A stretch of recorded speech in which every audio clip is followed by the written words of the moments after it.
Watch more programs like this on cable and stream with PCN Select. Subscribe at PCNTV.com. Okay. Hello everyone. Welcome. How are you guys feeling tonight? You doing all right? Ready for some good political conversation here? Thank you and welcome to tonight's candidate forum featuring candidates for the 6th Congressional District, and that is U.S. Representative and incumbent and Democrat Chrissy Houlahan and Republican candidate Guy Ciarrocchi. How about that? All right, Ciarrocchi. So we are welcoming U.S. Representative, incumbent and Democrat Chrissy Houlahan and Republican candidate Guy Ciarrocchi. And this forum was arranged and sponsored by the Greater Reading Unity Coalition. My name is Anthony Orozco, and I will be the moderator for tonight's event. And do we have both candidates ready? We need one more. All right, come on, guys. Please welcome your candidates.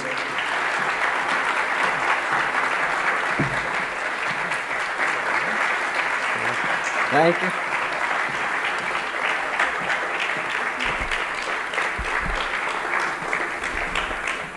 Thank you both for being here and participating. We all appreciate it very much. And for this forum, each candidate will have 2 minutes for opening and closing statements. We'll follow with questions from each organization of the Unity Coalition. The organizations of the Unity Coalition are the Daniel Torres Hispanic Center, also known as Centro Hispano, the Reading NAACP, the Jewish Federation of Reading, the Islamic Center of Reading, and the LGBT Center of Reading. Then we will ask questions submitted by the audience, which some of you filled out as you entered the building. Each candidate will have 2 opportunities to rebut something that the other has said. So you'll see 2 cards on each of their tables. So they have 2 opportunities to say, you know what, I want to say something about what they just answered, and I will take their rebuttal cards. They only have 2 of those. Depending on the complexity of the question, I may vary the time allowed to answer. Actually, I think we're going to keep it to 2 minutes. I like simple rules. And please welcome the president of the League of Women Voters, Wenda Kincaid, to review information critical to the election on November 8th. Good evening. Thank you all for coming out tonight. The League of Women Voters has spent over 100 years educating, encouraging, and empowering voters. Thank you for the Greater Reading Unity Coalition for holding this forum. But mostly, thank you all for being here and being engaged voters. Let's look at a little bit of housekeeping real quick, some dates that you want to know about. First of all, the last day to register is tomorrow. I'm kind of going to assume everybody here is registered. We also have some opportunity if you still want a mail-in or absentee ballot. Those are available. The League has a table in the lobby. We can help you with that. If there is anyone here who does need to register, one of our volunteers has already said they will hand carry your registration form to the county office to make sure that you are ready to vote on November. You can also go to vote.pa.gov. That is the state site for voter registration information, and they have done a really good job putting that together. So you can check your registration, you can look at new voting districts, you can check your polling place, or you can request that mail-in or absentee ballot. While we're on the subject of mail-in and absentee ballots, we want to make sure that your voice and your vote get counted. So let's talk about that for just a moment. First of all, read the instructions on your mail-in ballot and complete it. Check the back side. I almost missed an office at the last election because I didn't look at the back of the ballot, so do that. Place your ballot in the secrecy envelope. seal it in the mailing envelope, and here's the important part that gets missed: you must sign and date that mail-in envelope. And the date you use is not your birthday, but whatever day you're signing it. All right?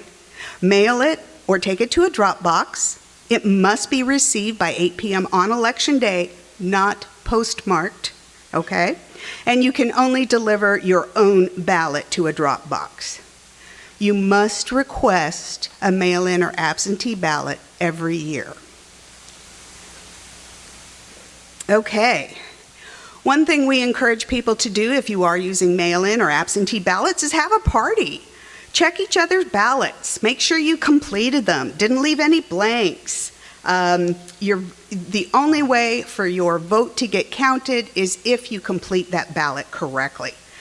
There are 2 locations to drop them off, one at the Ag Center, one at downtown Reading. You can only drop off your own ballot. You cannot take your spouse's or your friends or your roommates or your mama's ballot, okay? You can only do your own. But you can mail them. The postage is paid. And you should probably get them in the mail by November 1st to make sure that they're received on time. All right. If you're here, I can tell you're already an engaged voter, and I appreciate that. We want to also introduce you to a website put together by the League of Women Voters that gives you more information about each candidate. That's vote411.org. If you sign on and drop in your address, it will give you the list of candidates in your voting district. You can click on the race. You can see all of the candidates. It's a lot like shopping on Amazon. You can set them all up and make your choices. You can print it or send it to your phone so you have that information with you when you go to the ballot. If you scroll all the way down to the bottom of the page, you can see the Berks County interviews with all of the candidates that were put together by the League of Women Voters. So click on those to get even more information on local candidates. Lastly, I want to talk just a little bit about voting. All of you here obviously care. We need you to be ambassadors to your friends, to your family, to your coworkers, to the people in line checking out for groceries. We need you to be ambassadors to encourage other people to be involved with voting. Everything you care about is affected by voting. Big things like global warming and the economy. Local things like schools and zoning and taxes and law enforcement.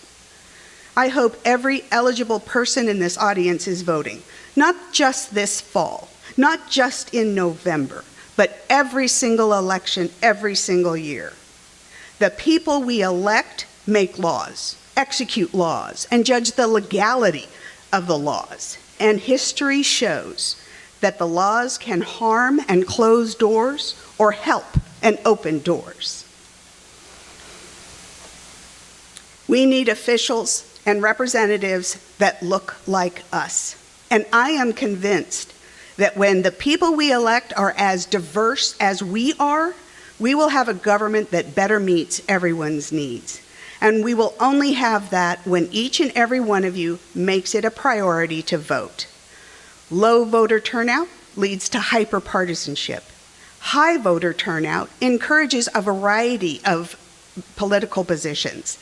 At the end of the day, one candidate will win. Help choose who that candidate is. I'm counting on all of you to spread the word that voting works and that voting is your superpower. Thank you all for being here tonight.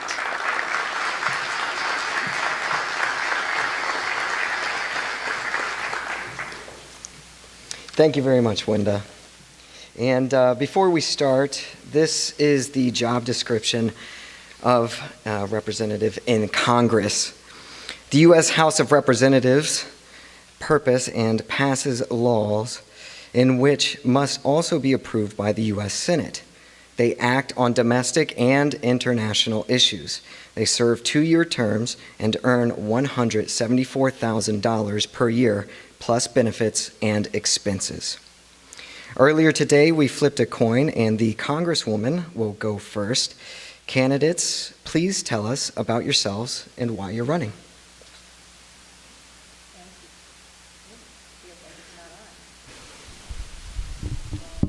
This is on? Perfect. Thank you to the Greater Reading Unity Coalition and to Mr. Orozco and to my opponent for joining us here this evening. And thank you to everyone who's watching. I really appreciate you joining us tonight. As a third-generation veteran, I've spent the majority of my life in service. I raised my hand, swearing to protect and defend us, first as an officer in the United States Air Force, and now as a member of Congress. Growing up in a military family, I moved very often, so it's a joy to call this community home for the last 25 years. It's the place that my husband Bart and I have raised our girls, and the place we have started many businesses. Like you, I also know the importance of our children's education. I've been a high school teacher, the hardest job that I'll ever have. I used that experience to grow a nonprofit that focuses on childhood literacy. These past few years have presented all of us with very, very serious challenges. In response, my team and I have worked very hard to make things better. My work has resulted in lower costs for healthcare and for childcare, and I helped write what Forbes magazine called the best inflation-fighting blueprint to come out of Congress. I've worked to keep us safe, delivering funding to local police and the first gun violence prevention law in 28 years, all while working with both parties. We've done all of this while being present for you. We've received and responded to over 8,000 calls every single month, and we've returned more than $30 million to our community over this time. I've held more town halls than anyone in the Pennsylvania delegation, and I'm the first congressperson in a long time to have a full-time office right here in Reading. I've even run awards for being bipartisan, constituent service-focused, and accessible. We've made progress, and I'm proud of my role in delivering solutions to our community. As we continue to face challenges like rising costs and protecting reproductive rights and defending our democracy, you can trust that I will work for you. This election is about all of us and who is best to serve. I hope I can earn your vote again, I thank you. Thank you very much. Yeah, please feel free to support any answers that you enjoy. Mr. Ciarrocchi. Good evening, everyone. My name is Guy Ciarrocchi. This election begins with a question. Are we better off now than we were a few years ago? Never has government been bigger, more powerful, and more expensive. Yet never have we felt more anxious, powerless, and at times even angry. And never before has the federal government seemed so out of touch with what's going on in our lives. But maybe those things are all related. That's part of the reason I'm running for Congress. My wife and I have lived in this region our whole lives. We've raised our children in Paoli since 1995. My children and your children are another reason that I decided to run for Congress. I served as president of the Chester County Chamber of Commerce. I'm the first president to ever preside over meetings where members cried. That's another reason I'm running for Congress. During this campaign, I've met so many people who've reminded me why I'm running and inspired me to keep going and made me make sure that when we win, we'll be successful. Whether it was the restaurant owners and the storekeepers along Penn Avenue in West Reading, those that have fought to get through the COVID era, and those that have been brave enough to try to start things now. The pastors of the Hispanic clergy in this community who now feel as though the government is not an ally, but an impediment to them serving their constituents, their flock. Folks like Dr. Richard Kaufman, who was an ER doctor at Jennersville, who saw the tragedy of fentanyl firsthand. But I didn't run for office just to tell you about the problems, but I want you to know I see them too. You run to offer hope and a path forward, a path based on common sense. Right now, we're all united in our problems. I want us to be united in our recovery. I want us to know that our children can do better than us, that we can pass on the American dream so that the American dream is possible for every one of us. Thank you. Thank you.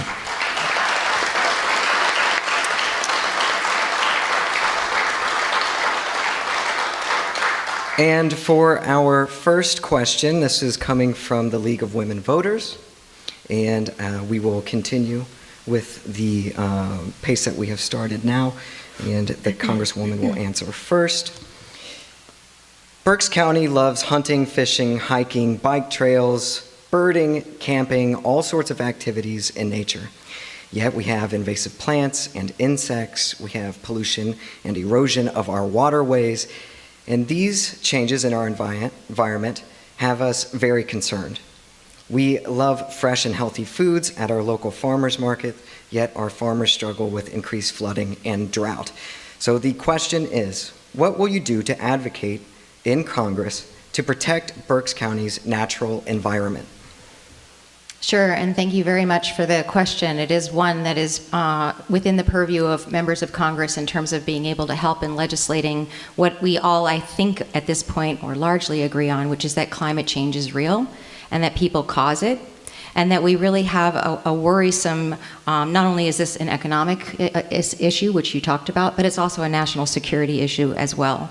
And so when we talk about the local issues of Berks County and Chester Counties, the 6th Congressional District, we do have to talk about what happens here in our community and how it's been impacted and will be impacted by these changes in climate.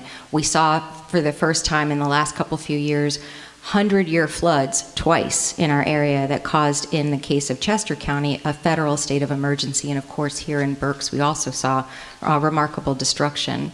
What can we do about that?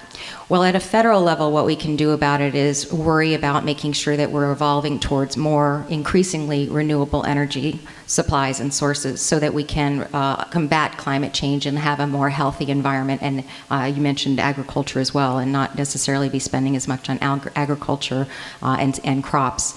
And one thing that we've done in Congress is we recently passed something that's called the Inflation Reduction Act. And I will be the first one to say that that particular piece of legislation is not terribly well named, although it does reduce inflation. It actually is significantly about making sure that we are more energy independent and that we do so with renewable energies. So this piece of legislation talks about electric vehicles. It talks about making sure that we're combating a lot of the flooding that's going on in our communities. And I'm really, really excited that we've brought this to the President's desk for signature, and that we will have the opportunity to create what has been called one of the most historic pieces of legislation to address climate issues in our generation or in our lifetime. Thank you for the question. Thank you, Congresswoman. Mr. Ciarrocchi. So there's a number of issues here, and I can't do them justice in a few moments, but I'm going to try and pick out a few that are select. It is important that we protect our environment, and there are a lot of ways we can do that. But one way is to protect family farms. And right now, a lot of our farms feel under assault. And it's just not protecting the food from the farms, which is vitally important for our food security and our quality of life. But we want to protect those farms because they're family assets, an ability for a family to pass them down. The other is well-run, good farms protect our environment, protect our quality of life. That space remains used for farming. And right now, the government, all too often at the national level, tries to get involved. We would be much better off if the federal government worked in partnership with state and local government to determine what's best in Berks County. No matter how smart and well-meaning the folks at the EPA are, somebody on the 13th floor of the EPA doesn't know Berks County as well as the folks here and the local officials here, and to trust and empower them to do it, to do what's necessary. The second thing is, the choice regarding the environment is never one of yes or no, good or bad. It's a balance. We should have a good, clean environment, but we need a strong, vibrant economy as well. And we have to make sure that that balance never goes too far in one direction or the other, so that in an attempt to overlook at the environment, that an economy is hurt. And that's been my concern. We've moved too fast in one direction and not in the right direction, where we're going to have that balance for the economy as well. Politicians who tell us it's a choice between a green economy and a dirt economy, they're giving us a false choice. We need both. It should never be an either or. Farmers, developers, entrepreneurs, and folks focused on the environment all need to be at the table discussing these things so that we don't harm one in the cause of the other. Thank you very much. And this next question comes from Centro Hispano, and it says, Congresswoman, are you willing to pledge here tonight that if elected, you are committed to working across the aisle to compromise to get things done? Full stop on everything? Of course. That's a fabulous question. In fact, what I would say is that I have, in my 3 and some years now in Washington, absolutely worked aggressively to compromise to get things done. And let me tell you a couple of those things that I've done. One is I came to Washington and started a couple of caucuses. Caucuses are organizations that group together common interests. One caucus that I started was called the For Country Caucus, which is all people who've worn the uniform in the past. There's about 20 of us, and we serve on both sides of the aisle, and we have literally very little in common other than that we've worn a uniform. But we work together bipartisanly to find common ground and common interests. And most recently, I supported a piece of legislation with Mr. Jim Baird of Indiana that has to do with STEM and STEAM education. He and I don't necessarily agree on a lot. In fact, he didn't vote to certify the election, but we work consistently together. I also am part of a caucus that's called the Problem Solvers Caucus. That caucus is a Noah's Ark caucus. One Democrat, one Republican, there are 56 of us total. And we were some of the authors of the infrastructure bill, the Infrastructure and Jobs bill, that ended up going to the Senate and then back to us. And so I'm very, very proud of the work that we did on that bipartisan piece of legislation as well. I work here in our community as well to make sure that I'm working with both sides. In fact, whenever we hold an event, we ask other people to join us who are from the other party, who are elected officials, to see if they might be able to participate, because we are a purple community. We have, in this community, a roughly speaking equal balance of Democrats, Republicans, and independents, and I'm committed very much to serve both sides of the aisle. So I would say that it is absolutely essential that we work bipartisanly, and I try to work bipartisanly on nearly everything that I work on. Thank you, Congresswoman. Mr. Ciarrocchi, it's the same question to you. Do you commit tonight to working across the aisle if elected? Yes. Want me to expand? No, I'm kidding. Sure, of course. And I would say to the folks here in Berks and in Chester County, it's just not a part of the campaign, it's part of who I am. My record is pretty clear. As a candidate, I've traveled to every part of the district, every community. I've been to Centro Hispano's events. I was at the Latin Fest, at the Latin Chamber of Commerce celebration. My wife attended the NAACP dinner. It's who we are, it's what we do. I didn't start it as a candidate. As president of the Chester County Chamber, we held events in English and Spanish. We worked with La Comunidad Hispana to try and help new businesses get started in southern Chester County. As a HUD executive, we held events with other community organizations in Asian, Latin American, and African American communities. And as a chamber president, as the Congresswoman knows, we held events with all of our elected officials that were experts, or make sure that they were available to our members to talk to them about everything from PPP loans to development and problems in their communities. So when we talk about whether one is committed to working across the aisle, it has to go beyond rhetoric, and the reality is what I've done during my life as a chamber executive, as a HUD official, and as a candidate show you that I will do it as an elected official, because I'm interested in results for everyone. I'm interested in lifting up this economy for everyone. I'm interested in all of our children's future, and it's essential that we put partisanship aside. My pledge is this: I want to grow this economy. I want to empower parents. I want us to all be safe. Anyone that has an idea on how to do that, anybody that's willing to roll up their sleeves and be part of the solution, they're welcome on my team, and I'm happy to lead, follow, and make sure that we get those things done. But it is important that we do it and not just say it, and I assure the voters that my life tells you that I'll do it when I'm the member of Congress. Thank you. Thank you. This next question pertains to international relations, and it comes from the Islamic Center. Congresswoman, would you support a two-state solution or some other solution between the Palestinians and Israelis to end the conflict that we see in the Middle East? Thank you very much for that also very important question. I'm very, very fortunate in Washington that I get to serve on the Foreign Affairs and the Armed Services Committee. And those are two pretty nice purview views of what's going on in the world. And I have the opportunity to be able to think really hard about the issues of the Middle East in particular. I am also the daughter of a survivor of the Holocaust, and have had the opportunity to travel both officially with Congress to Israel, but also as an individual to Israel as well, to celebrate the person who saved my father's life as a young boy and who forged documents to represent him as being Christian. And so the peace in the Middle East and peace for Israel and the right for Israel to exist is very, very crucial and central to what it is that I make sure sure that I legislate for and that I fight for. But there also has to be peace with a two-party solution or a two-state solution, and that is absolutely essential. We've seen some progress made with the Abraham Accords in the sense that a lot of regional partners in the area seems to be a thawing in the relationship between Israel and their neighbors, but we haven't seen that yet with Palestine. And I had the opportunity to meet with Mr. Netanyahu, back when I was there the first time, and with Mr. Abbas at the same time, and I'm very, very hopeful that we will find some pathway to peace in that particular part of the region, because as that part of the region of the world goes, so does our country, so does our national security, and so does our country. I think that might be my microphone.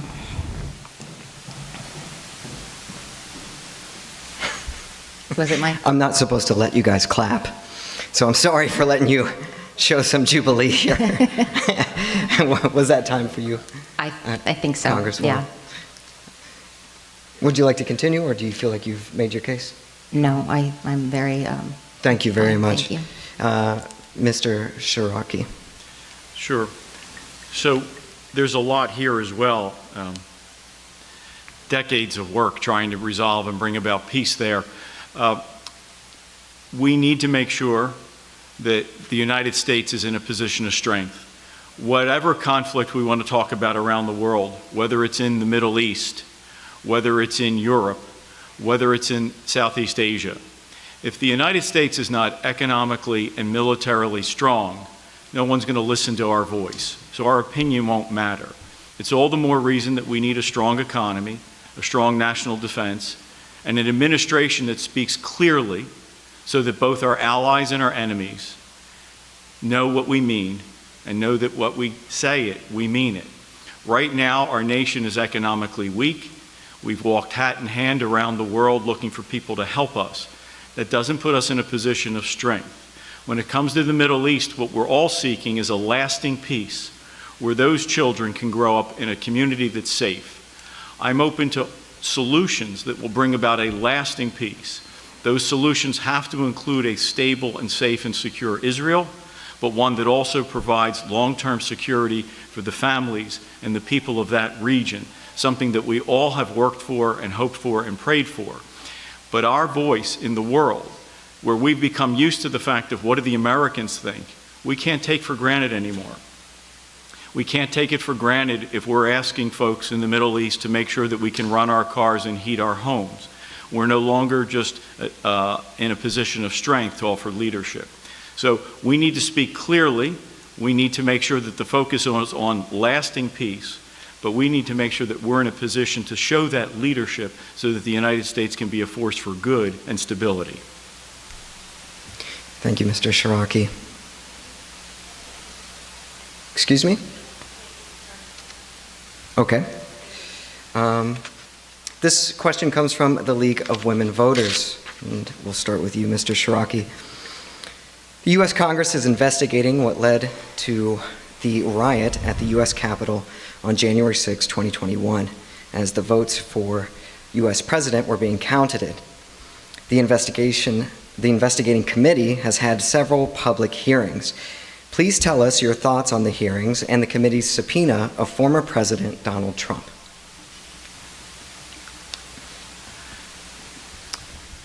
In a night where the theme is unity, I think as a nation we need to work towards that.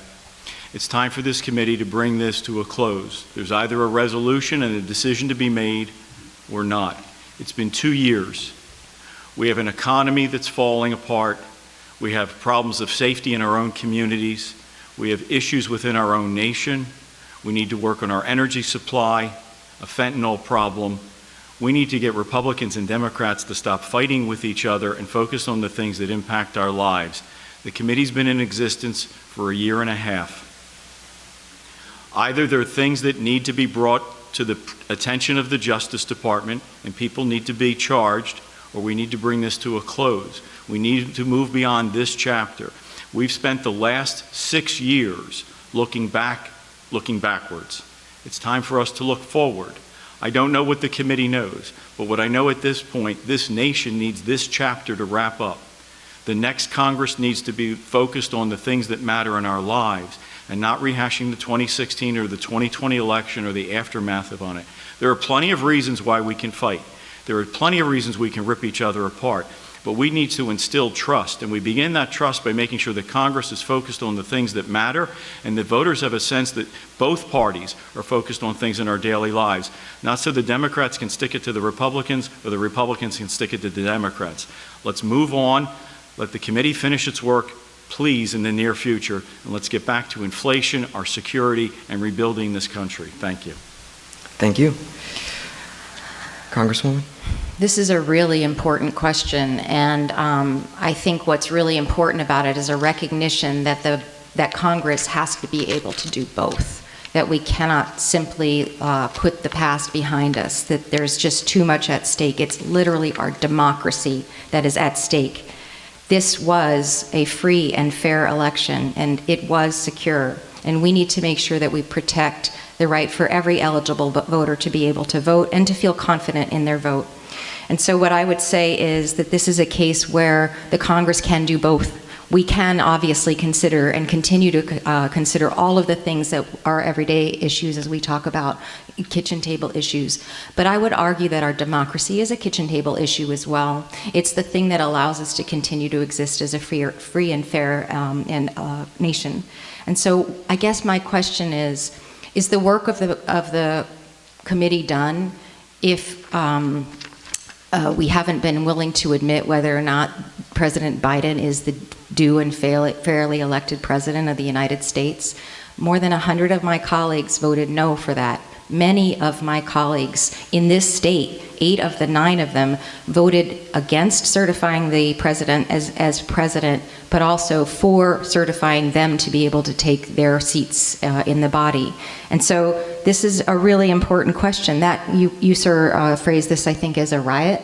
This was an insurrection, and it's really, really important that we identify it, that we recognize it, that we investigate it, and that we make sure that it never, ever happens again under any circumstances and under any person's watch. And please hold your applause, behave yourselves, or I'll get in trouble. And this next question comes from the LGBT Center of Reading. I believe we start with you, Congresswoman. LGBTQ citizens continue to face discrimination in housing, employment, and public accommodations due to the lack of federal protections. Will you support the passage of the Employment Non-Discrimination Act or any other legislations to protect the LGBTQ? Sure, and what I would say is that this is literally one of the bigger reasons why I ran for office was because I have a queer daughter. My daughter, Molly, who just turned 30, is gay, and one of the reasons why I ran for Congress in the very first place was she was very concerned and worried about her own rights and protections and freedoms. 5% of the population in Pennsylvania is believed to be gay or queer, and this is a significant part of our population. In fact, one of the reasons why I wasn't able to make it to the debate when it was earlier scheduled is my daughter was getting married in our backyard to her wife, who is here in the audience tonight. So I stand in strong support of gay marriage. I stand in strong support of the Equality Act, which was passed now twice in the House of Representatives, and I'm very, very hopeful that it will be passed in the Senate as well. Unfortunately, the rules and laws here in Pennsylvania aren't nearly as good as they need to be to protect this really important population. We need to make sure that we're protecting equality and protecting gay marriage. I think that I really would like to kind of understand why we have to be so hateful. Why we can't just let people live and love one another and love the people that they love. And so that's my position on this particularly important issue. Thank you, Congresswoman. Mr. Ciarrocchi. Sure, thanks. Well, first, congratulations to you and your family. That's terrific. Look, I'm interested in supporting non-discrimination. And again, it's not just rhetoric, it's in my life. As a chamber president, as a HUD official, throughout my life, I've worked to make sure that all the opportunities in the United States were available to everyone. Whether it's workshops, seminars, information, it's who I've been, so you can assure that I'll do it as a member of Congress as well. I just would add that we need to make sure that everyone feels welcome in America, that everyone feels as though he or she can achieve the American dream, to find a job, to own a home, to build a successful legacy to pass on to the next generation. And while we need to do everything that Congresswoman Houlahan outlined, we also need to make sure that people of faith feel welcome as well. And we need to make sure that we find a balance. Again, tonight's theme is unity. It should not be that anyone gets lifted up by pushing someone's down, that everyone's voice is heard. And we're a smart nation, a nation with a Bill of Rights, a nation with a First Amendment. We can figure these things out. We need to make sure that everyone can find a job, everyone can buy a home, everyone can participate in the American dream. Let's just not make sure that at one time to lift one party up, we push another down. Again, we're smart folks. We've wrestled with a lot of issues over time. This is a good but imperfect nation. This is another chapter we have to deal with. Let's just make sure that in doing it, that we make sure that we continue to lift all of us up and leave no one behind. So is it all right if I ask a clarifying question? And this isn't necessarily a rebuttal request, but a clarifying question using one of my... I believe that these are only used for rebuttals. Well, I would like to ask if the question is whether or not we're pushing people down, who's being pushed down by recognizing gay marriage or by recognizing the right to have a job? And that's, I think, while I really appreciate the answer, I'm just not sure I understand whether or not Mr. Ciarrocchi would support the Equality Act, or you asked the question about a particular bill that I think is a state bill, actually. But I'm just wondering if I didn't hear the answer. So I am happy to use my rebuttal in that form, but it's an important issue to understand the answer. So now, what do, If you want to use your I rebuttal, want to then- use if you want my to, rebuttal to answer the question? if you want to, but we You don't can- have to, Guy. You Yeah. don't have to use your time. Yeah, I just decided to use my card for that. Her card So it should was be... a rhetorical question. I believe so. Okay. I believe in this context it is a rhetorical question. The next question is for, I believe... Well, I actually, if I don't have, I have some more of my time left, right? So the reason why I'm asking is that Mr. Ciarrocchi has expressed an opinion of being against gay marriage, at least publicly, as far as I understand. And he has also recently maligned children in their choices of what they wear to school. And so it feels as though the unity is rhetorical as well.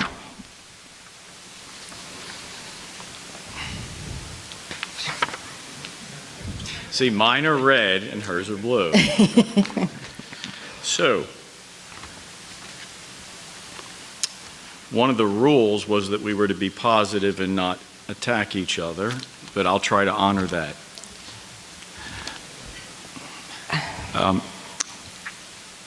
I don't have any idea what I've ever said and done in my life that we could be construed as hateful to anyone or hateful to any child.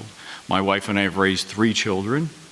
I've coached girls Little League softball for 23 years, including for 2 hours this morning, but don't tell my campaign staff because they think I was campaigning.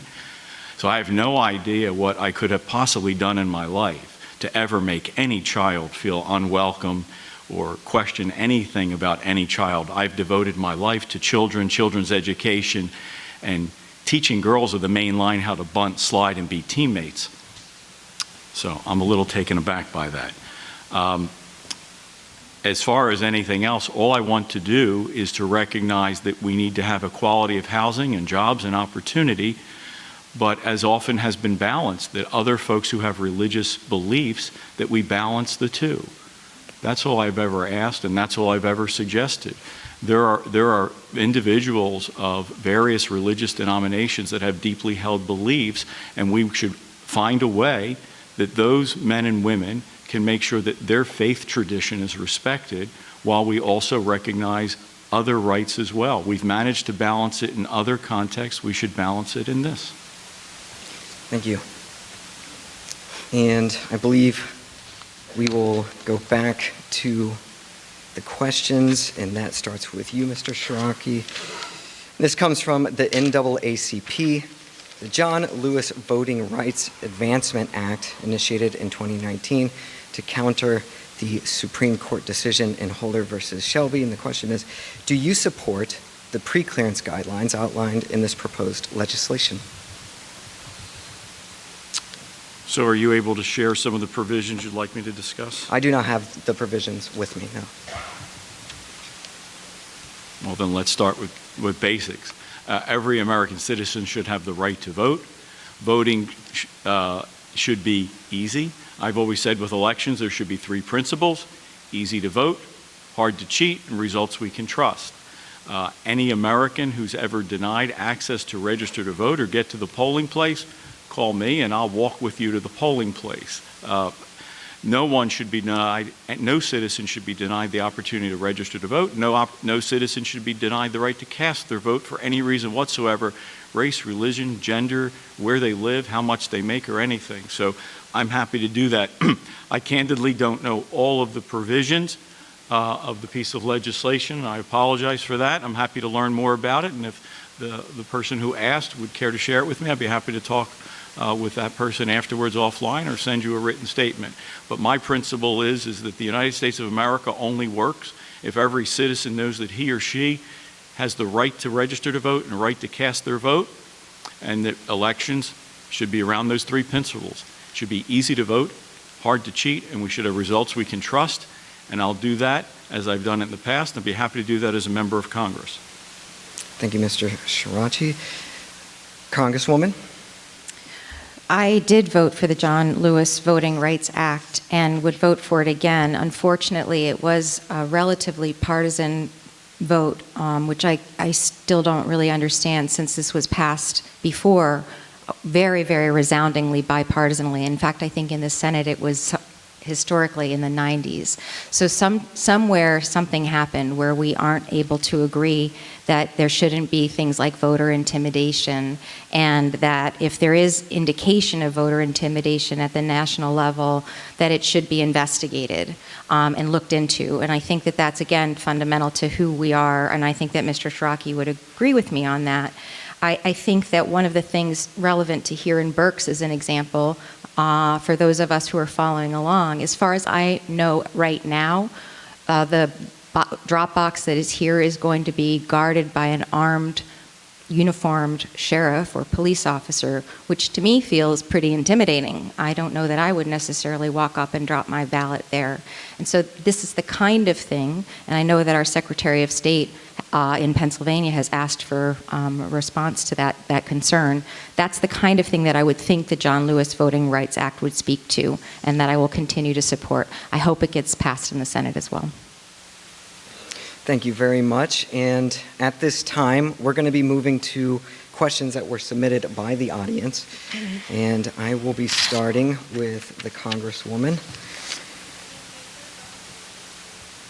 Yes.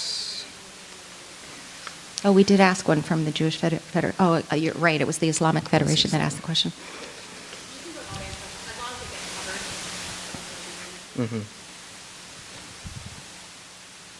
The Jewish Federation submitted a question. We will go to make sure that we cover the Jewish Federation as well.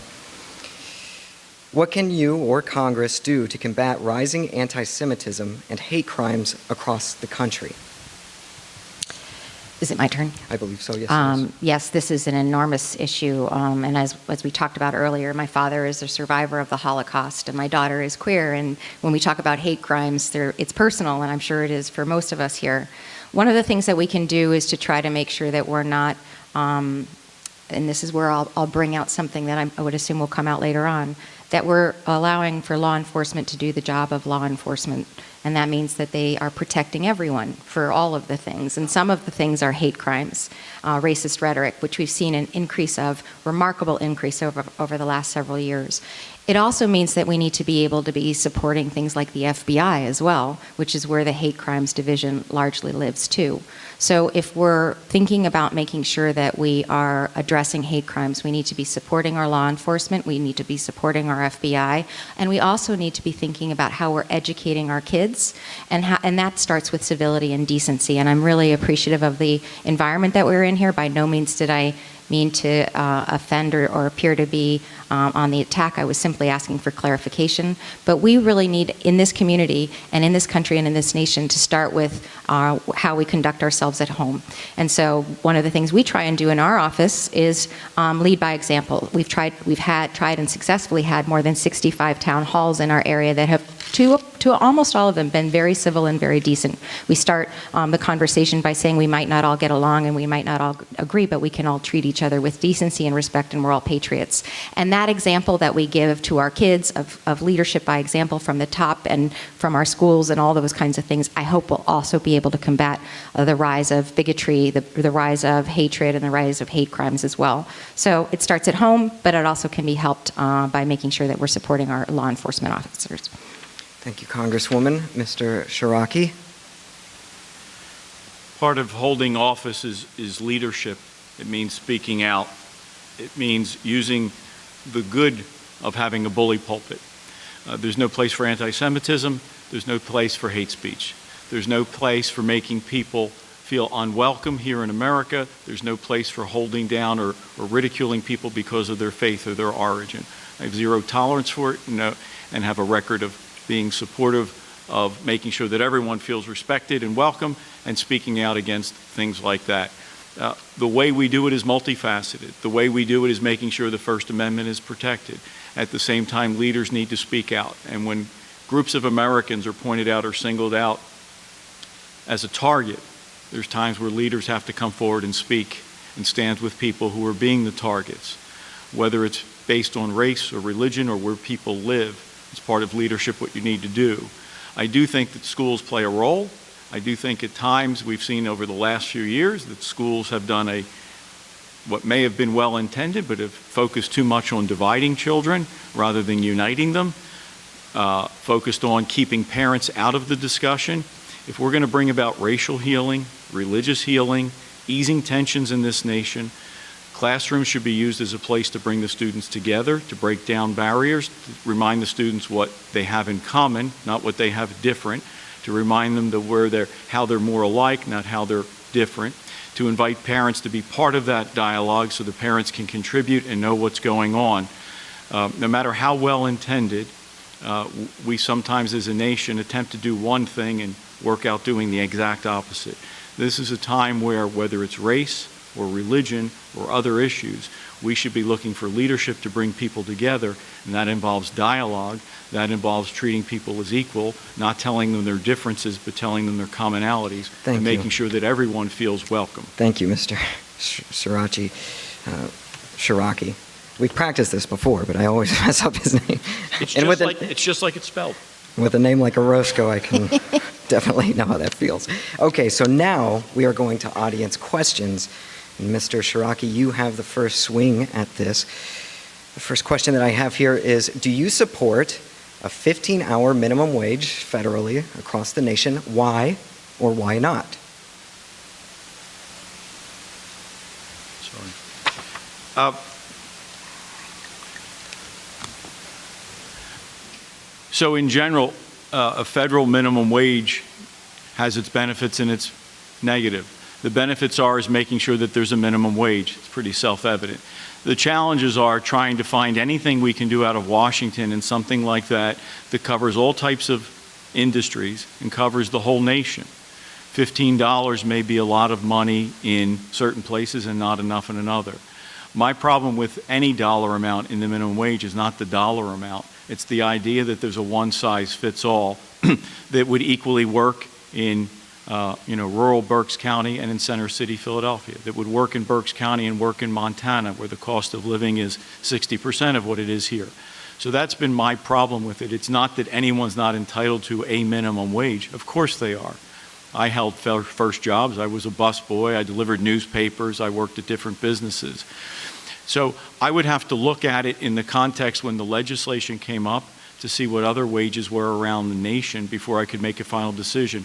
It's not a blanket yes that I would always support it or a blanket no that I never would. I would need to know what the wages were across the nation and whether it would be a net benefit to try and impose something.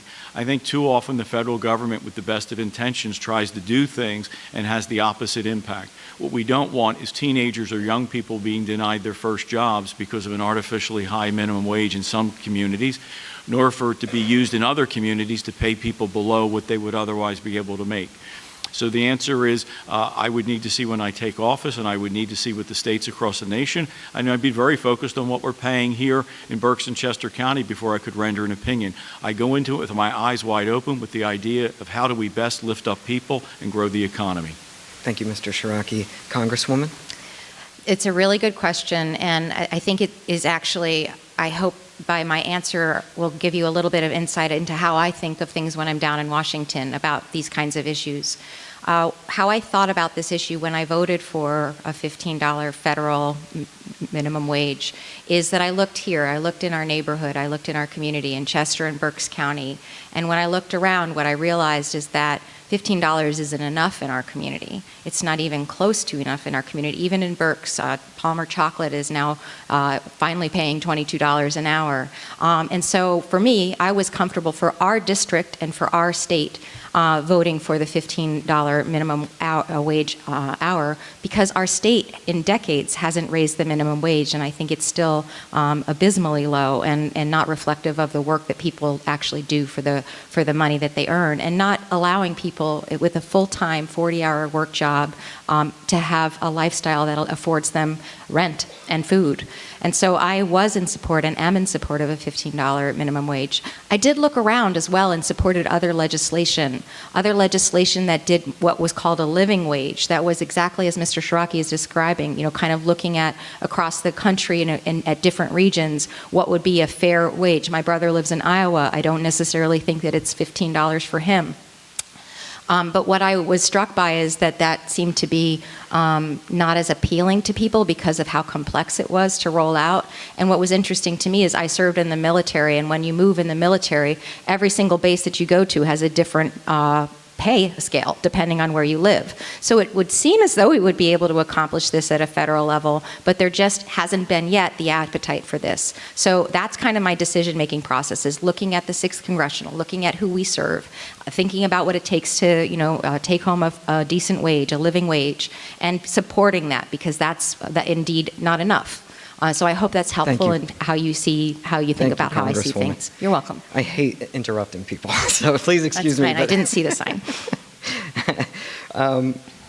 So in Pennsylvania, there are 150,000 estimated undocumented immigrants, thousands of DACA recipients, and many more who are possibly eligible for DACA. DACA is hanging in the balance at the moment. And so I ask you, Congresswoman, what is your plan to address immigration here in Pennsylvania and nationally? Sure, and I think that the question about immigration is really, really essential to how we think of our national security and also how we think about our economy and growing our economy. And what I would say is, as you heard earlier, I'm the daughter of an immigrant. My dad was born in what is now Ukraine, what was Poland, in Lviv. And I think of that all the time. He and his mom and his grandmother came here as a very small family with nothing to offer our country. And one generation later, I sit in front of you and I serve us in Congress. And so that's a real testament to the American dream. We need to make sure that we have that availability still open for all people, and importantly, things like declaring asylum is a legal methodology of getting into this country, and that needs to continue to be sustained and provided for. We also need to provide a pathway for DACA, for the dreamers in our country. There are many of them here in this community, and I'm very supportive and have voted to provide that pathway. But we also need what would be called and has been called comprehensive immigration reform. And this is kind of a package of what is it that we do to make sure that we can increase the number of people who are welcomed into this country legally and who are needed and desired in this country, even if they have nothing to offer, just like my dad, and also balance that with the needs of our economy as well. I had the opportunity to meet with one of our major landscapers, I guess it was yesterday or the day before, and he was excited and thrilled because we've been working as an office on H-2B visas with him. And that's a really big sticking issue in our community, particularly in landscaping and agriculture. And thankfully, President Biden most recently elevated the number of H-2B visas that are going to be allowed and put an emphasis on having them come from the Northern Triangle. And I think that's a clever way of doing things. It's not a bipartisan comprehensive immigration package of any form, but it addresses two issues. There's pressure in the Northern Triangles. There's a lot of horrible things going on there. Thank you. I'm sorry, I've run out of time. I apologize. I promise I do not mean to interrupt. No, it's okay. But those are the rules. And Mr. Ciarrocchi. You're getting good at it. So with a name like Ciarrocchi, as I often say, we didn't come over on the Mayflower. Neither side of my family has been here more than a few generations. I'm the first Ciarrocchi to go to college. So I understand the value of a nation built on immigration, a value of a nation where people come to seek the American dream. At this time, where our southern border essentially doesn't really exist anymore as an active border, every discussion about immigration and how it should change has to begin with that fundamental point. To be a nation, we must have a border. To be a nation, we must know who's coming in and who's going out. And when someone comes in, who are they?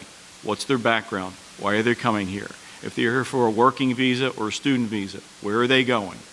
What is their background? What's going on? Right now, the southern border, it is estimated by the government, by the federal government, that as many as 4 to 5 million people have come over the border that we don't know who they are and where they are. That is a state. That is another state of people who we don't know who they are. Are they seeking asylum? Are they here to meet family? Were they running drugs? Were they transporting children? Why are they here? We can't function as a nation. So every discussion about what and how immigration can change in this nation must begin with securing the border. Once we know that we have a plan to secure the border, to know who's coming here, then we should have a healthy and vibrant discussion about people who've been here for decades and how they might be able to stay. But we also have to talk about people that are here, that have criminal backgrounds, that need to be removed from here. Again, a comprehensive discussion, of course, but it must begin with sanity and securing the border.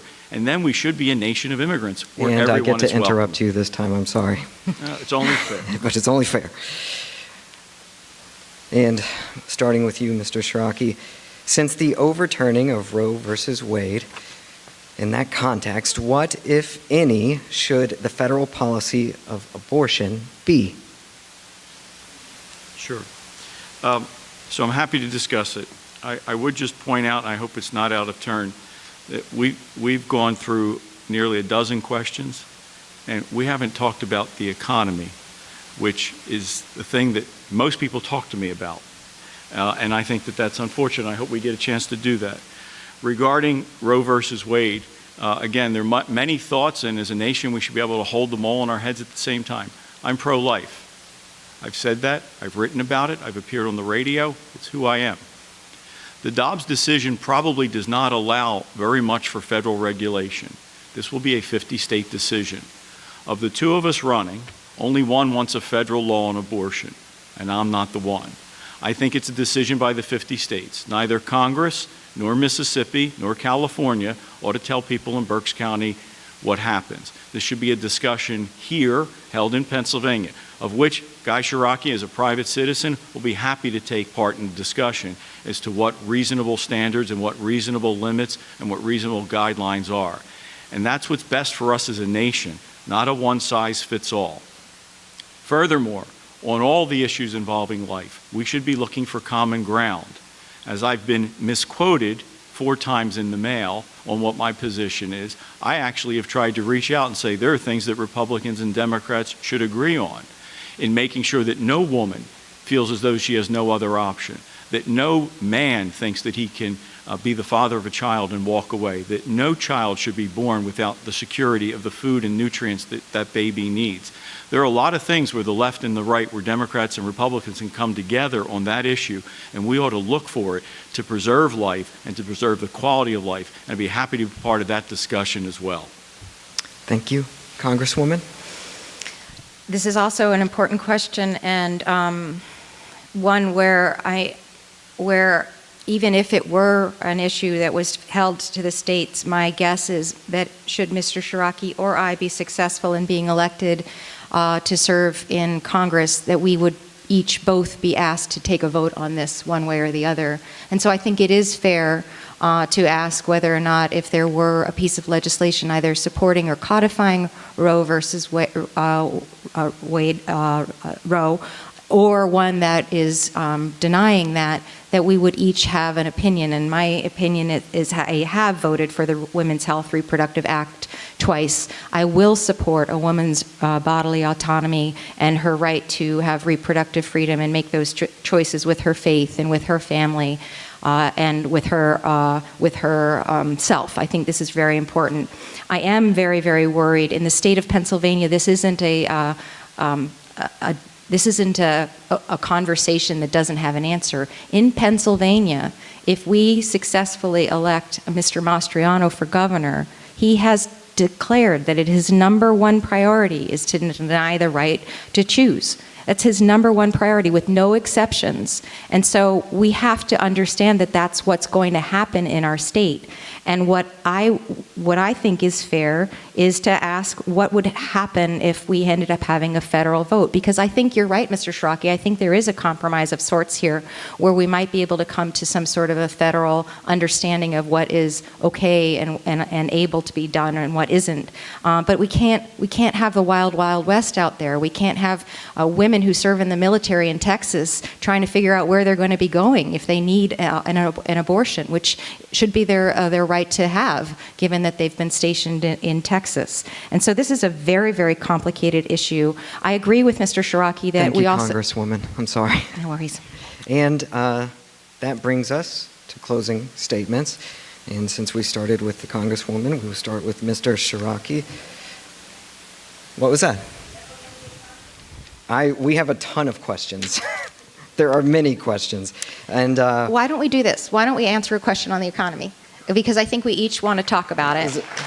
And we each have a different opinion. And then we can go to closing statements, if that's okay. It seems, do we agree? Do we have agreement? Does that sound good to you? Oh, yeah. I guess the question could be inflation. No, discuss. the question is, in context of the current economy, what would you do when you get to Congress to better it? 2 minutes? Yes. I'll do my best. The economy's in shambles. Inflation is out of control. We all know that. Every time we buy gasoline, every time we pay a utility bill, every time we go to the grocery store, every time we have to talk to our parents or grandparents that are senior citizens, every time we talk to a single mom, every time every one of us gets out and about every day of the week, it's out of control. Inflation's out of control. Energy prices are too high. The stock market's sinking, so if you're able to actually save money, you have less money than before you saved. Mortgage rates are going up and denying people the ability to buy their first home. The economy's in crisis. Much of it is because of bad decisions. Washington's been spending money way too fast. We've spent almost double the federal budget in the last year passing out money. A freshman in college who studies even English would have known that we would have spent too much money and caused inflation. You don't need a degree from Wharton to understand that spending $6 trillion extra was going to cause inflation. You don't need to be an expert in the economy to know that if the President of the United States and the Democratic Congress decide to slow down our output of oil and gas, that it's going to cause prices to spike. So what do? Stop spending. When you're in a hole, stop digging. This crowd keeps looking for a bigger shovel. We need to stop wasteful spending. We need to get American energy out of the ground. We need to use the resources that we have in Pennsylvania and across this nation so that we control our own destiny, so the prices come down not only for energy, but our food and medicine and everything that's transported. We need to get regulations and mandates off the backs of small businesses. In short, the problems are enormous, The answers are common sense. They're sitting under our feet and in front of our eyes. We are duty-bound to turn this economy around for ourselves and for our children and for our national security. The good news is we can do it. American energy independence, stop wasteful spending, and peel back on the regulations. Thank you, Mr. Ciarrocchi. And Congresswoman, same question to you if you're Thank you. reelected. Please hold your applause, or I'm going to get in even more trouble. Congresswoman. So inflation is real, and it is painful, and it is a consequence of a lot. It's a catastrophic virus that we've had to deal with the first time in 100 years. It's a catastrophic war in Ukraine that we've all dealt with. It's a lot of decisions that we've all made, the very best decisions that we could make when thousands and thousands of people were dying every single day over the last 2 years. We made choices. I am working really hard in Congress to make sure, as a person who has a background in supply chain management and as a person who's a former business person, that we made all the best choices that we possibly could, and we adjusted when we needed to. As I mentioned in my opening remarks, have a package I'd ask you guys to look at it on the website on inflation, how to address it in Congress. There's definitely a lot that can be done through the Fed and through the administration as well. But some of those prescriptions were some of the things we've done. We passed the Inflation Reduction Act, which reduces drug prices or will reduce drug prices, and that puts more money in the pocket. So inflation isn't just about the increase in prices, but it's also about how far your dollar goes. It allows for more renewables as well. Mr. Ciarrocchi talked about energy independency, and I agree on that. The Infrastructure and Jobs Act is also part of that plan to make sure that we have more jobs that are better paying and that allow us to get to work more safely, securely, and more cheaply. The CHIPS Act, Chip and Science Act, which brings more manufacturing back to our country and also brings chips into our country at lower prices as well. So that's just some of the things that we have done, but there's more to do. And while energy independence is one of them, the Farm Workforce Modernization Act is another piece of legislation that we should pass. We have more in childcare to do to make sure more women are in the workforce. We absolutely have an issue. And I hope that I have the opportunity to continue to serve and to continue to chip away and work on that plan. And I look forward to the opportunity to do that. Thank you, Congresswoman. Hold your applause, please. Yes, all of you. I'm looking at you all. And we have a rebuttal. I have one left. It was last question. I mean, sort of like a coach in a football game. Might as well use it. Look, we have some real differences of opinion on this. With all due respect, I think the Democratic Congress spent most of the last year pretending that inflation wasn't real. And then when we got close to the election, they decided to take the Green New Deal title off it and call it the Inflation Reduction Act. The Inflation Reduction Act, not by my account, but by CBS, CNN, and Wharton, is not going to lower inflation. It's more likely to make it go up and get worse. Our energy prices are going up. Our food costs are going up. The Inflation Reduction Act was taking $739 billion and adding it to the trillions that were already spent. It was more money that would only exacerbate the problem, did nothing to bring down inflation, and did give us 87,000 more IRS agents. I've yet to meet a small business owner or a farmer that said, "Oh, thank goodness, the IRS is coming." They're out of touch in Washington. They ignored the problem after they created it, hoped we would ignore it, and then tried to paper it over by spending too much money, sending us the IRS, and doing nothing to bring it down. The answer is under our feet. It is in Alaska. It is in North Dakota. It is in Pennsylvania. American energy will create jobs and lower costs. We need to get it out of the ground. There are 4,000 permits sitting in Washington. They need to be approved. We need to restore Keystone XL. We need to look into ANWR. And we need to get Pennsylvania energy out of the ground. We can balance safety with the environment. I will demand that we do that. But we cannot ruin our livelihood. We cannot put our children in a precarious situation. We cannot endanger the United States of America by letting our economy evaporate. Thank you. And we have another rebuttal. Is that correct? Sure. You got it. Flaunt it, right? It's interesting because the Inflation Reduction Act, Larry Summers, who you frequently quote on Instagram and Facebook as being an Obama person who criticizes the choices that we made, actually does say that the Inflation Reduction Act will reduce inflation. It is, in fact, paid for, and it's paid for and it reduces the deficit. So it's an important piece of legislation that addresses, as I've mentioned, prescription drug pricing, which almost to a person in our community, issue number 1, 2, and 3 is the cost of health care and the cost of prescription drugs. So it's a really important piece of legislation there. So, Mr. Ciarrocchi mentioned the IRS agents. This is something that I really want to clarify. In my choices, and the choices that I made as a member of our Congress on how to help the pandemic, I wish that we had had better information systems. I wish that we had had better IT, which is what part of this is funding the IRS and making them have better information systems. If we had had better information systems in Pennsylvania, we would have been more surgical in how we helped people and where we aimed our fire. But because we didn't have modern systems, we couldn't do that.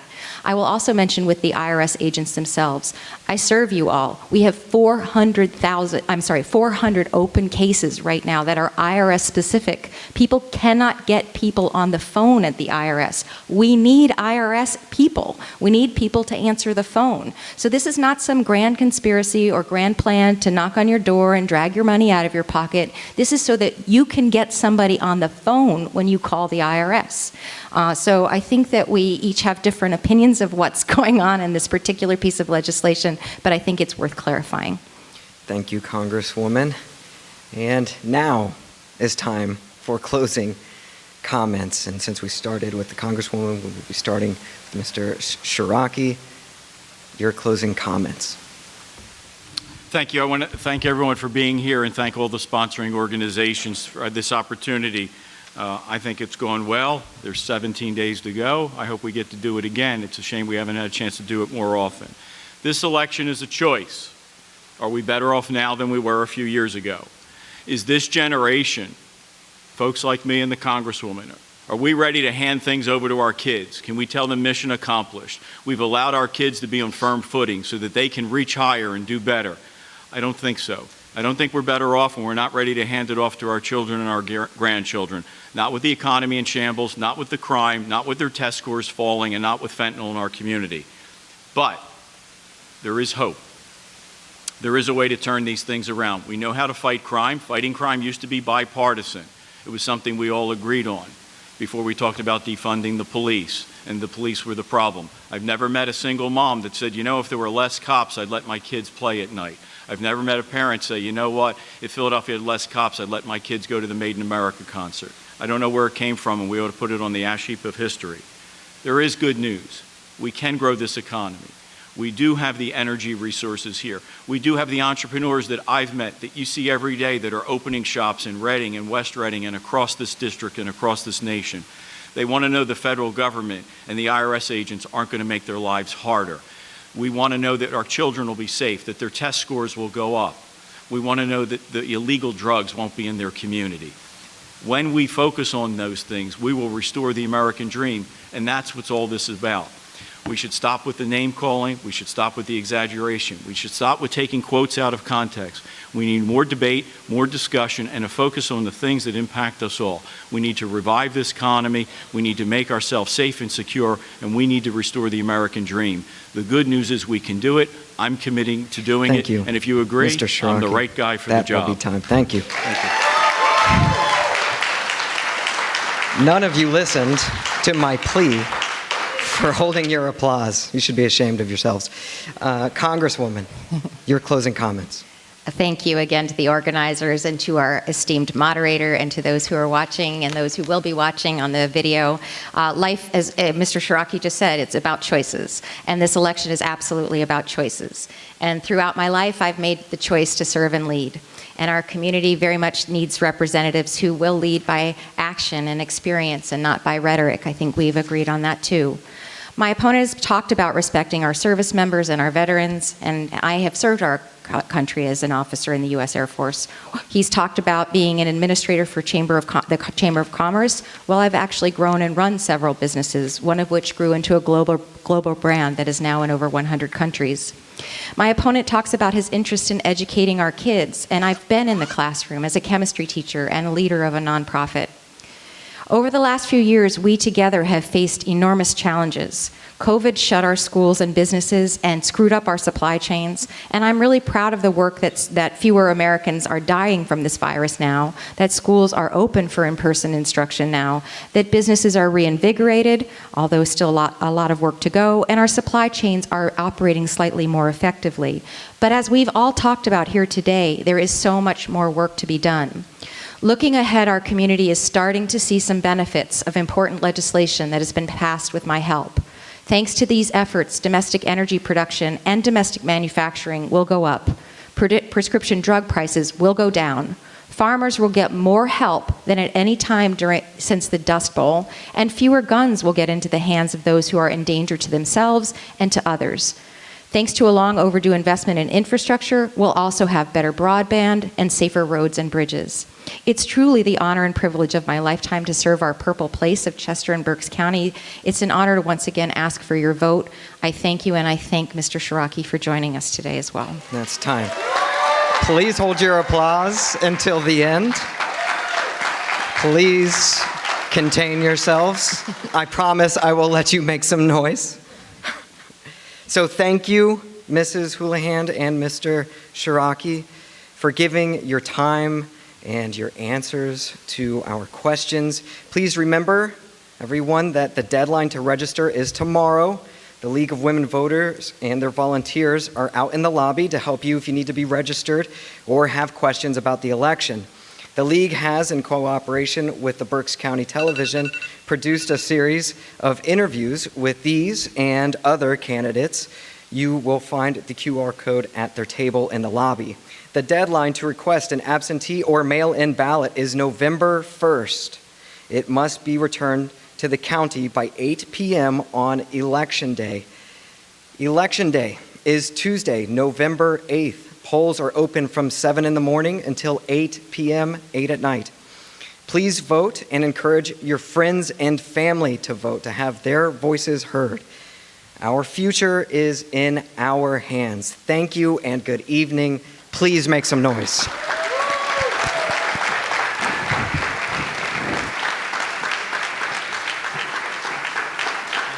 Thank you so much. Thank you.